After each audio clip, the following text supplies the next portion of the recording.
Another guy that I think is just epitomizes the heart and soul of our program is Casey Martin. Here's a guy that has made waves not just on the golf course, but opening doors for people with disabilities through his court case and the ability to ride a golf cart on the PGA Tour. You hear about his story of going, sitting in front of the Supreme Court and having Jack Nicklaus and Arnold Palmer stand up and testify against him. Mm-hmm. It's pretty amazing to hear him recant that and to hear, how strong his spirit needed to be in that situation to really believe in what he was trying to do was the right thing.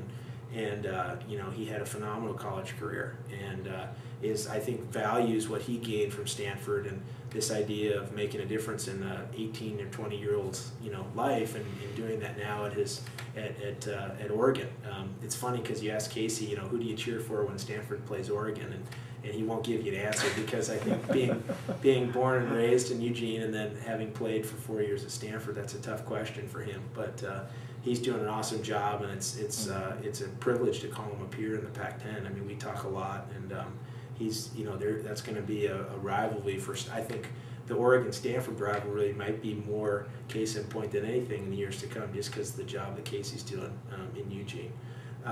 So he's been a good friend and a great guy to look towards.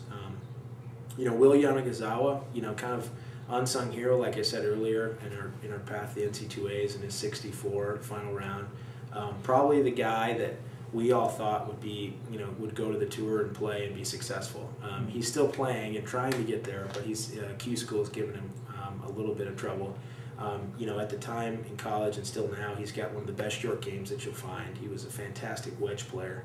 He used to do this drill where he'd work his way back from the flag, and he'd start at 20 yards, and every 3 feet or every step he'd drop a golf ball all the way up to 100 yards. So there'd be this line of golf balls, and he'd work his way back, and he'd do the drill until he could hit all of the golf balls up to 100 yards within a flag stick. And it was a pretty impressive drill to watch because he could do it pretty regularly on the first try. So I mean, he just awesome with his wedges, and just a great golf swing, and a guy that I think will be one of those guys that we'll look back on in years and say he was one of the best ball strikers that Stanford has had.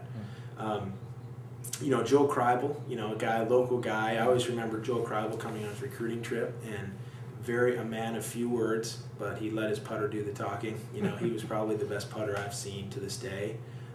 He made putts and got the ball in the hole when he really needed to.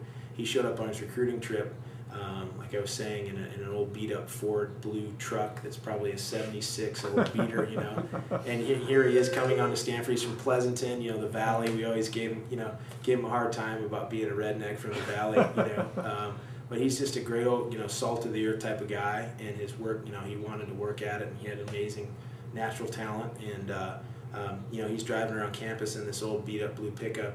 Just a guy that was a phenomenal talent. I mean, you look at our alumni list and think about how many great players we've had, and to be the only 4-time All-American Stanford's ever had is pretty special. Yeah. And so it's neat to see that. But there's a lot of other people too that you never read about or hear about. I mean, you think of a guy like Jake Poe out of Columbia, Missouri.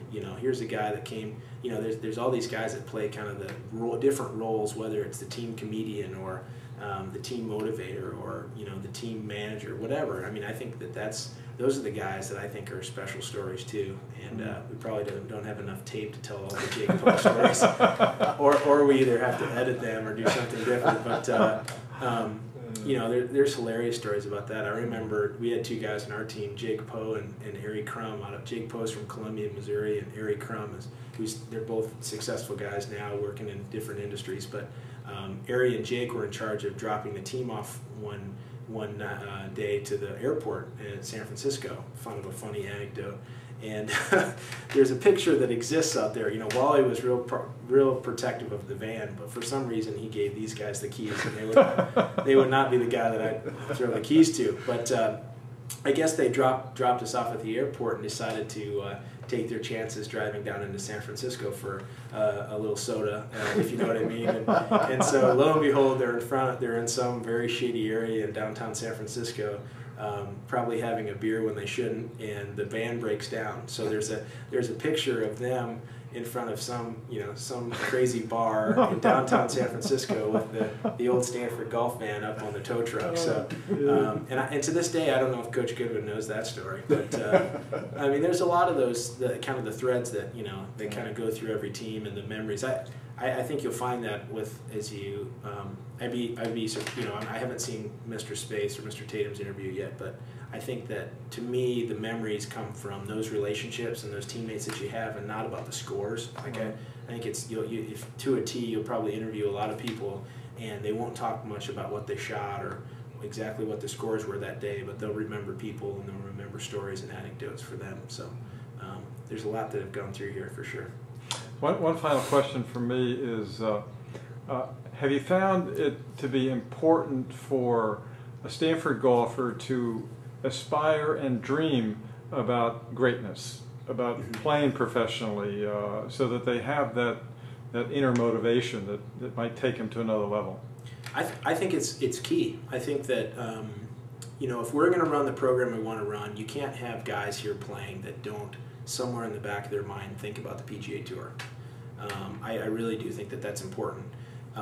Now the debate becomes of, can you have those thoughts and still concentrate on your academics, or can you have those thoughts and do other things? And I think the answer is yes. People will disagree with me about that, and I think namely probably some of the other schools that we recruit against, because I think that's the rap. Why would you go to a really tough academic school when all you're worrying about is the PGA Tour? I mean, why would you worry about school?